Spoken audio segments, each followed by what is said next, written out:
Assalamualaikum warahmatullahi wabarakatuh. Di sini kami akan menjelaskan tentang peraturan perpajakan. Kami beranggotakan 5 orang dengan saya sendiri, Salma Auriga Asgar dengan nomor BP 2010 1155 110141, dan rekan saya. Nama saya Rafael Vanes dengan nomor BP 2010 1155 110132 dan rekan saya. Perkenalkan, nama saya Anissa Ramadhani JF dengan nomor BP 2010 1155 110105. Perkenalkan, saya Mondi Novelia dengan nomor BP 20 10 11 55 11 0124. Perkenalkan, nama saya Yonal Salsabila dengan nomor BP 20 10 11 55 11 0244. Pertama, saya akan menjelaskan tentang perubahan Peraturan Pemerintahan Nomor 45 Tahun 2019 tentang perubahan atas Peraturan Pemerintah Nomor 294 Tahun 2010 tentang perhitungan penghasilan kena pajak dan pelunasan pajak penghasilan dalam tahun berjalan. Keberadaan industri yang mampu menyerap tenaga kerja Indonesia merupakan hal penting untuk mengurangi tingkat pengangguran. Memperhatikan hal tersebut, pemerintah perlu untuk mendorong investasi pada industri padat karya dalam rangka mendukung program penciptaan lapangan kerja dan penyerapan tenaga kerja melalui pemberian fasilitas perpajakan. Tersedianya kualitas dan daya saing sumber daya manusia merupakan salah satu faktor penting dalam kegiatan perekonomian nasional. Dalam rangka menciptakan tenaga kerja yang berkualitas dan berdaya saing tinggi tersebut, diperlukan adanya program link dan match antara kebutuhan dunia usaha dan dunia industri dengan kemampuan atau kompetensi dari sumber daya kemanusiaannya.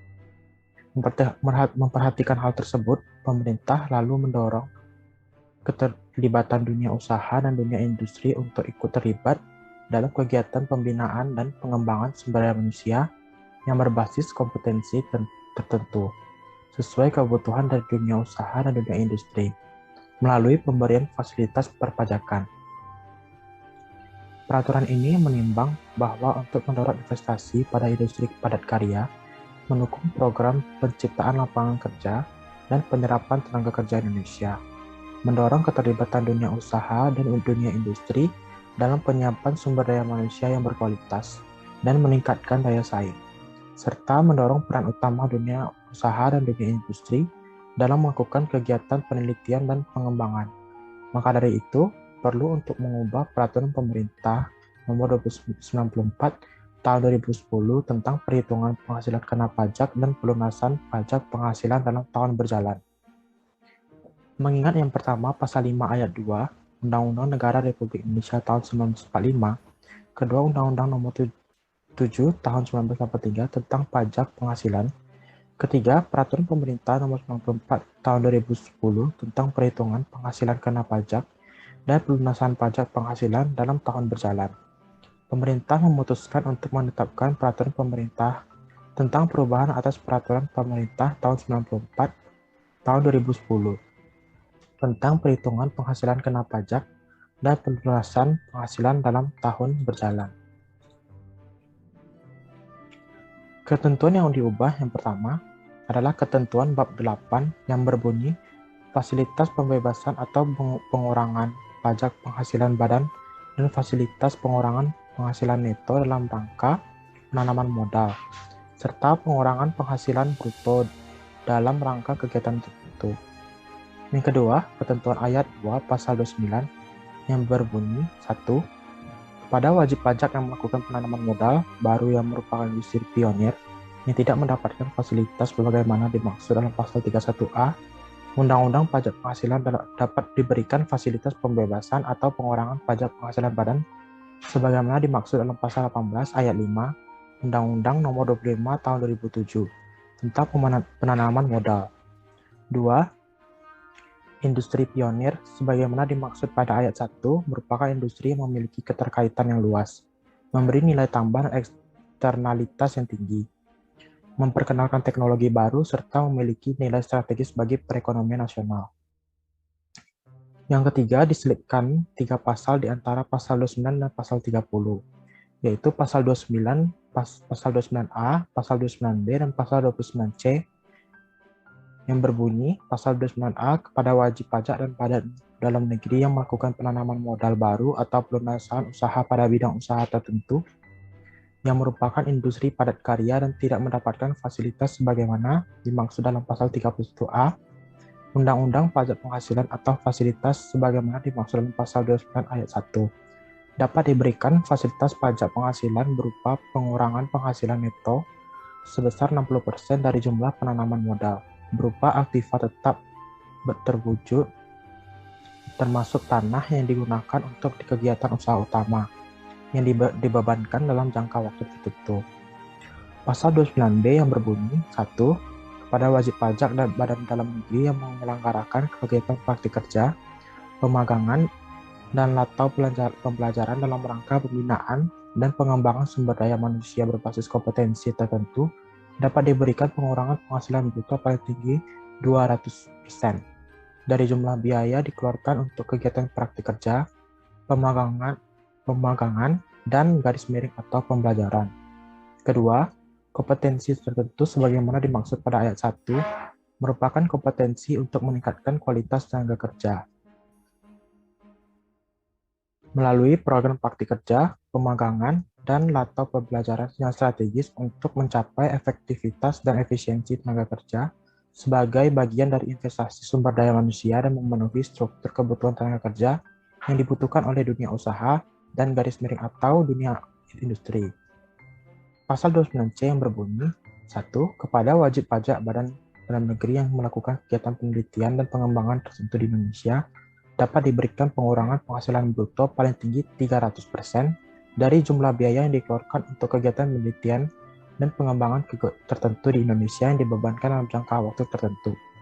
Kedua, kegiatan penelitian dan pengembangan tertentu sebagaimana dimaksud pada ayat 1 merupakan kegiatan penelitian dan pengembangan yang dilakukan di Indonesia untuk melakukan invensi, menghasilkan inovasi, penguasaan teknologi baru, dan atau beralih teknologi bagi pengembangan industri untuk peningkatan daya saing industri nasional. Keempat, ketentuan pasal 30 diubah sebagaimana berbunyi 1. Fasilitas pembebasan atau pengurangan penghasilan badan sebagaimana dimaksud pasal 29 ayat 1. 2. Fasilitas pengurangan penghasilan neto atas penanaman modal baru atau perluasan usaha pada bidang usaha tertentu yang merupakan industri padat karya sebagaimana dimaksud dalam pasal 29A. 3. Pengurangan penghasilan bruto atas penyelenggaraan kegiatan praktik, pemagangan, dan atau pembelajaran dalam rangka pembinaan dan pengembangan sumber daya manusia berbasis kompetensi tertentu sebagaimana dimaksud dalam pasal 29 8 ayat 1. Dan yang keempat, pengurangan penghasilan bruto atas kegiatan penelitian dan pengembangan tertentu di Indonesia sebagaimana dimaksud dalam pasal 29C ayat 1. Itulah ketentuan dan peraturan yang ditetapkan dan telah disahkan oleh Presiden Republik Indonesia dan Menteri Hukum dan Hak Asasi Manusia Republik Indonesia. Selanjutnya, kita akan membahas mengenai Rancangan Undang-Undang Harmonisasi Peraturan Perpajakan yang resmi menjadi undang-undang. Pengesahan pada undang-undang ini antara lain yang pertama, penghasilan orang pribadi yang dikenai tarif PPh terendah 5% dinaikkan menjadi 60 juta dari sebelumnya 50 juta. Sedangkan penghasilan tidak kena pajaknya tetap. Yang kedua, tarif dan menambah lapisan PPh orang pribadi sebesar 35% untuk penghasilan kena pajak di atas 5 miliar. Yang ketiga, tarif PPh badan sebesar 22% untuk tahun pajak 2022 dan seterusnya. Bila dibandingkan dengan tarif PPh badan rata-rata negara ASEAN yang ada 22,17%, negara-negara Amerika 27,16% dan negara-negara G20 adalah 24,17%. Yang keempat ada kenaikan tarif PPN disepakati untuk dilakukan secara bertahap, yaitu menjadi 11% mulai 1 April 2022 dan menjadi 12% paling lambat 1 Januari 2025. Jika dilihat secara global, tarif PPN di Indonesia relatif lebih rendah dari rata-rata dunia sebesar 15,4% dan juga lebih rendah dari Filipina 12%, Cina 13%, Arab Saudi 15%, Pakistan 17%, dan India 18%. Yang terakhir, Rancangan Undang-Undang Harmonisasi Peraturan Perpajakan ini Terdapat terobosan baru, yaitu mengintegrasikan basis data kependudukan dengan sistem administrasi perpajakan menggunakan nomor induk kependudukan atau NIK sebagai pengganti nomor pokok wajib pajak NPWP. Peraturan Perpajakan. Keputusan Menteri Keuangan Republik Indonesia Nomor 62-KM.10-2021, yaitu tentang kurs sebagai dasar pelunasan biaya masuk, pajak pertambahan nilai barang dan jasa, dan pajak penjualan atas barang mewah, bea keluar, dan pajak penghasilan yang berlaku untuk tanggal 16 November 2021 Menteri Keuangan Republik Indonesia. Selanjutnya yaitu dalam kurs valuta asing lainnya tidak tercantum di diktum pertama, maka nilai kurs digunakan bagi dasar pelunasan adalah kurs spot harian valuta asing yang bersangkutan di pasar internasional terhadap dolar Amerika Serikat yang berlaku pada penutupan hari kerja sebelumnya, dan dikalikan kurs rupiah terhadap dolar Amerika Serikat sebagaimana yang ditetapkan dalam keputusan Menteri Keuangan ini. Dan yang selanjutnya yaitu keputusan Menteri ini berlaku untuk tanggal 10 November 2021 sampai dengan 16 November 2021. Selanjutnya, Kementerian Keuangan telah menerbitkan aturan terkait pungutan pajak hasil pertanian melalui Peraturan Menteri Keuangan atau PMK nomor 89 atau PMK 010 tahun 2020. Aturan ini diklaim dapat memberikan kepastian hukum bagi pelaku usaha tani. Kepala Badan Kebijakan Fiskal atau BKF, Febrio Nathan Kacaribu menjelaskan pelaku usaha tani dapat memilih mekanisme normal atau menggunakan nilai lain sebagai dasar pengenaan pajak, yaitu 10% dari harga jual, sehingga tarif efektif PPN menjadi 1% dari harga jual. Febrio menekankan pajak tersebut dikenakan pada pelaku usaha tani dengan omset di atas 4,8 miliar per tahun, tetapi PPN dipungut oleh badan usaha industri yang mengambil barang hasil pertanian tersebut, sehingga petani tidak perlu memungut dan menyetor PPN.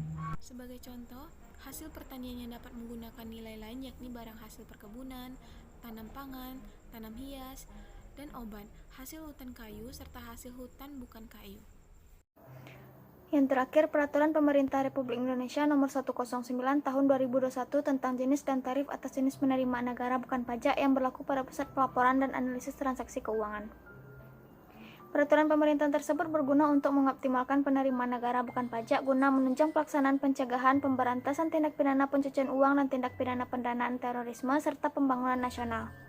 Penerimaan negara bukan pajak pada Pusat Pelaporan dan Analisis Transaksi Keuangan sebagai salah satu sumber penerimaan negara perlu dikelola dan dimanfaatkan untuk peningkatan pelayanan kepada masyarakat. Sehubungan dengan hal tersebut dan untuk memenuhi ketentuan pasal-pasal tentang penerimaan negara bukan pajak, perlu menetapkan jenis dan tarif atas jenis penerimaan negara bukan pajak yang berlaku pada Pusat Pelaporan dan Analisis Transaksi Keuangan dengan peraturan pemerintah. Pasal 1. Jenis penerimaan negara bukan pajak yang berlaku pada Pusat Pelaporan dan Analisis Transaksi Keuangan meliputi penerimaan dari A. Penyelenggaraan program pelatihan di bidang pencegahan dan pemberantasan tindak pidana. B. Penggunaan sarana dan prasarana sesuai tugas dan fungsi. C. Denda administrasi atas pelanggaran kewajiban pelapor ke Pusat Pelaporan. Pasal yang kedua.